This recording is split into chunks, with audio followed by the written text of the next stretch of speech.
quand la tristesse arrive, je sais tu es là, toujours près de moi.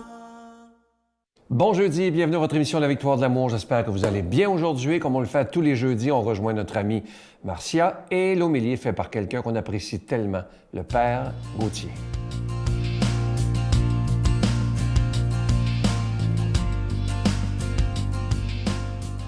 Bon jeudi tout le monde, toujours contente de commencer la journée avec vous. Ça commence bien la journée. Je vais vous parler aujourd'hui de l'une des plus grandes peurs de l'être humain. Savez-vous ce que c'est? Non, ce n'est pas la peur de mourir, ce n'est pas la peur de perdre son emploi. C'est la peur de manquer quelque chose. Et ça a un nom en anglais, ça s'appelle le FOMO. F-O-M-O pour Fear of Missing Out. Fear, ça veut dire peur. Of missing out, ça veut dire de manquer quelque chose. Missing, c'est manquer. Donc, le FOMO, la peur de manquer quelque chose, c'est une peur qui est même, les psychologues ont fait des études là-dessus, c'est une peur qui sécrète dans notre corps des mauvaises toxines qui fait qu'on est toujours en mode « Oh mon Dieu, d'un coup que je manquerais telle chose, hey, je peux pas refuser telle invitation, hey, d'un coup que... » Donc, à force de dire ça, d'un coup que je manquerais quelque chose, qu'est-ce que ça engendre? Ça engendre qu'on veut tout faire, on veut aller à tout et on veut tout voir, tout connaître, puis être en relation avec tout le monde. C'est impossible et vous le savez. Ce qui est heureux, parce que oui, il y a eu quand même des conséquences heureuses en ce qui concerne ce qu'on vient de vivre et ce qu'on vit encore, la pandémie, toutes les activités qu'on avait peur de manquer et qui nous plaçaient dans un tourbillon continuel, bien, elles n'ont plus lieu. On ne peut plus les vivre. Donc, on s'est comme collectivement ramassé à vivre un genre de vide. Parce que là, on ne pouvait plus courir après les activités, puis les personnes, puis être dans ce tourbillon-là qui nous gardait faussement connecté à quelque chose qui finalement est très flou et très vide.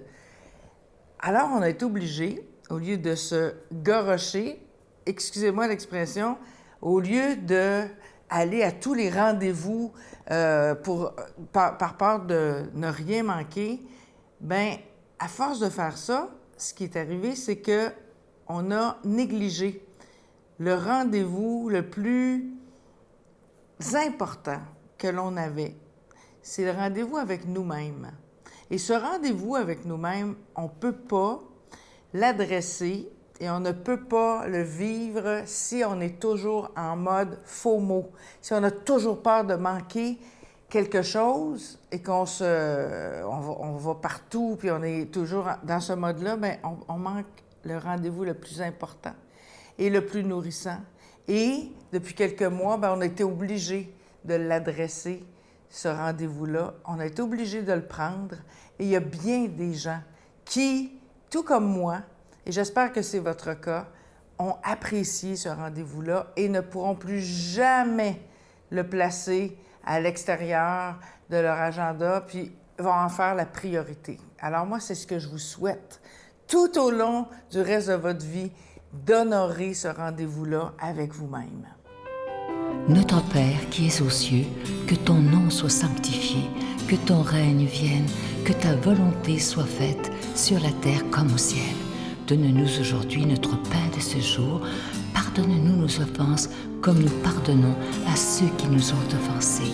Ne nous laisse pas entrer en tentation, mais délivre-nous du mal, car c'est à toi qu'appartient le règne, la puissance et la gloire pour les siècles des siècles.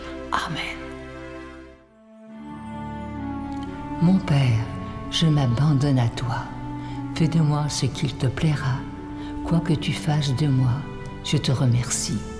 Je suis prête à tout, j'accepte tout, pourvu que ta volonté se fasse en moi, en toutes les créatures. Je ne désire rien d'autre, mon Dieu. Je remets mon âme entre tes mains. Je te la donne, mon Dieu, avec tout l'amour de mon cœur, parce que je t'aime. Et que ce m'est un besoin d'amour, de me donner, de me remettre entre tes mains, sans mesure, avec une infinie confiance, car tu es mon Père.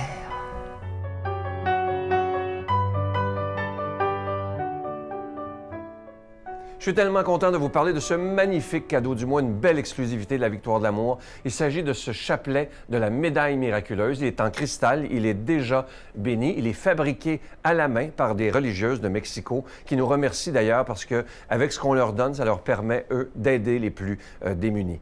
Et je vous rappelle que ce chapelet, comme je vous disais, il est déjà béni. Et vous savez que la Vierge Marie elle-même a demandé à Sainte Catherine Labouré, dans les années 1800 à Paris, sur la rue du Bac, que j'ai eu la chance de visiter d'ailleurs, et la Vierge Marie a dit ceci à Sainte Catherine Labouré: « Faites frapper une médaille sur ce modèle.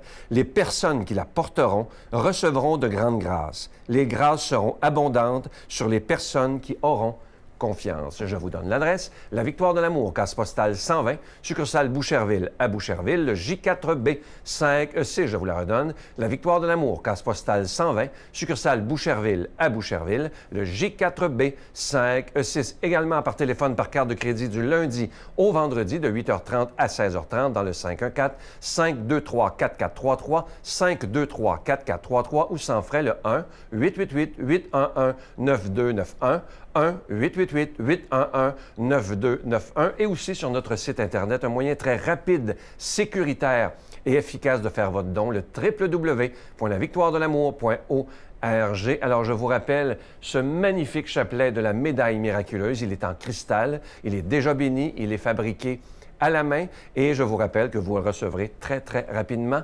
Merci d'être des protecteurs de la foi et merci aussi de tout mon cœur de votre prière pour la victoire de l'amour.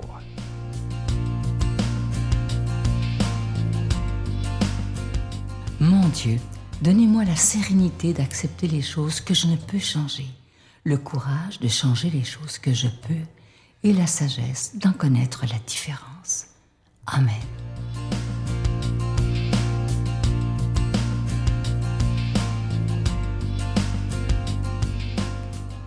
Bonjour chers frères et sœurs, aujourd'hui nous célébrons aussi la fête du saint docteur Saint Thomas d'Aquin, le docteur angélique. Et l'évangile qui nous est donné, c'est l'évangile selon saint Marc au chapitre 4, versets 21 à 25. Il leur disait: « Est-ce que la lampe arrive pour être mise sous le boisseau ou sous le lit? N'est-ce pas pour être mise sur un support? Car il n'y a rien de secret qui ne doit être mis à jour, et rien n'a été caché qui ne doive venir au grand jour.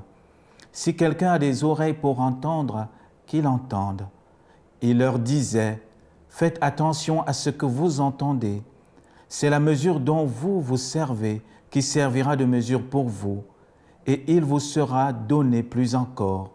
Car à celui qui a, il sera donné, et à celui qui n'a pas, même ce qu'il a lui sera retiré. » Frères et sœurs, dans cet évangile, il y a quelque chose de magnifique qu'on voit. Jésus nous invite à nous poser la question: est-ce qu'on allume une lampe pour la mettre sous le boisseau? C'est la première question qu'il faut qu'on se pose comme chrétien.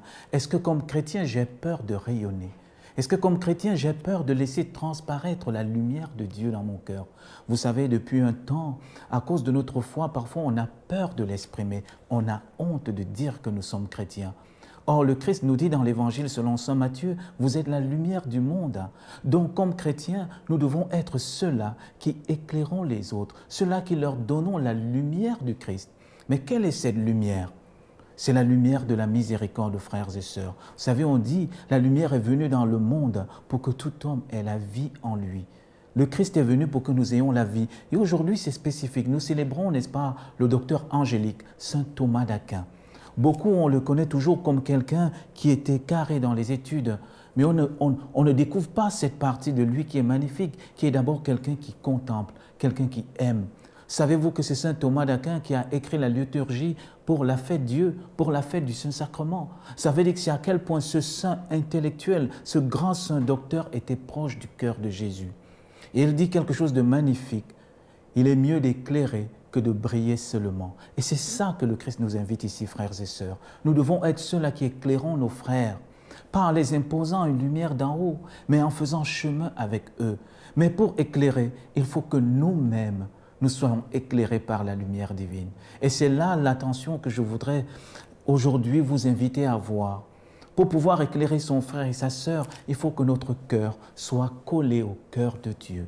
Et ça va nous inviter nous-mêmes à venir puiser dans ce cœur à cœur. Et c'est pourquoi dans l'Évangile, le Christ nous dit « Attention à ce que vous entendez ». Pourquoi? Parce qu'on va voir que dans l'Épître aux Romains, Saint Paul nous dira que la foi vient de ce que l'on entend. Et qu'est-ce que l'on entend? C'est la parole de Dieu. Et ça nous pousse, frères et sœurs, aujourd'hui à nous dire « Qu'est-ce que j'entends? Qu'est-ce que je passe le temps à suivre? Est-ce que je passe le temps à suivre des paroles positives, des paroles de bien ou simplement des paroles qui détruisent? Et ça va jouer sur ma personne. Et on verra que si on veut être des êtres de lumière, il nous faut nous laisser pénétrer par les paroles de lumière, par les paroles que le Seigneur nous donne. Et l'invitation qu'il nous donne, c'est que toi, mon frère, toi, ma sœur, tu es une lumière. Mais pourquoi avons-nous donc peur de briller, frères et sœurs? Pourquoi avons-nous peur, nous chrétiens, parfois d'être des lumières pour les autres? Le premier obstacle, c'est nous-mêmes, parce que nous passons le temps à nous scruter, nous passons le temps à nous juger et nous nous disons, vous et moi, pourquoi moi? Est-ce que je suis digne? Vous savez, dans plusieurs de mes rencontres avec les jeunes, parfois les jeunes me posent cette question, mais pourquoi moi, mon père? Mais pourquoi pas toi? Pourquoi pas toi, mon frère et ma sœur? Pourquoi ce n'est pas toi qui puisses transmettre la lumière de Jésus autour de toi? La lumière de sa miséricorde, de son amour et de sa paix. Alors je vous invite, frères et sœurs, aujourd'hui, parce que nous célébrons Saint Thomas d'Aquin, de le prier, de prier le Seigneur de vous donner la grâce qu'il avait, cette grâce de joindre son intelligence au service de la parole de Dieu, cette grâce qu'il avait de pouvoir mettre son intelligence pour essayer de comprendre le cœur de Jésus. Que ce grand saint intercède pour vous aujourd'hui, qu'il prie pour chacun d'entre nous, pour que nous puissions être des chrétiens capables de faire l'effort pour comprendre ce que nous croyons. Et parce que nous allons comprendre ce que nous croyons, alors nous aurons la capacité de mieux l'expliquer aux autres. Alors je termine en vous disant, en ce jour, c'est encore le premier mois de l'année 2021, que le Seigneur vous accompagne, qu'il vous bénisse, mais surtout qu'il illumine votre intelligence, pour que petit à petit, votre cœur s'ouvre à sa lumière et que vous et moi, nous devenions des Christophores, ceux qui portons sa lumière aux autres. Et que le Seigneur vous bénisse et vous garde, le Père, le Fils et le Saint-Esprit. Amen. Je vous salue Marie, pleine de grâce. Le Seigneur est avec vous. Vous êtes bénie entre toutes les femmes et Jésus, le fruit de vos entrailles, est béni. Sainte Marie, Mère de Dieu, priez pour nous pauvres pécheurs, maintenant et à l'heure de notre mort. Amen.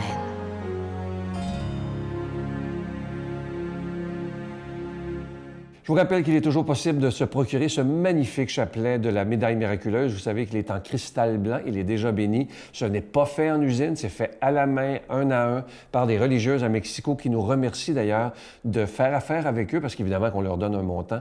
Et eux, ça leur permet à leur tour d'aider les plus démunis. Alors merci de tout cœur. Vous savez que la médaille miraculeuse, lorsque la Vierge Marie est apparue sur la rue du Bac à Paris, à Sainte-Catherine-Labouré, la Vierge Marie, c'est elle-même qui a demandé de faire fabriquer cette médaille et que ceux qui la porteraient auraient beaucoup de grâce, ceux qui auront confiance, bien entendu.